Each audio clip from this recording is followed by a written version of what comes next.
هذه هي أجواء مدينة بركان، كلشي راه فرحان بالفوز المغرب.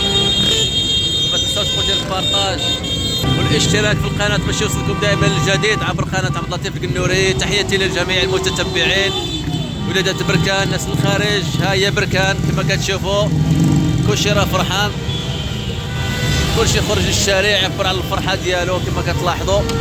يعني الحمد لله بالفوز، هذا الفوز هذا المستحق صراحة يعجز اللسان عن التعبير. فرحة كلشي فرحان، صغير وكبير كلشي فرحان.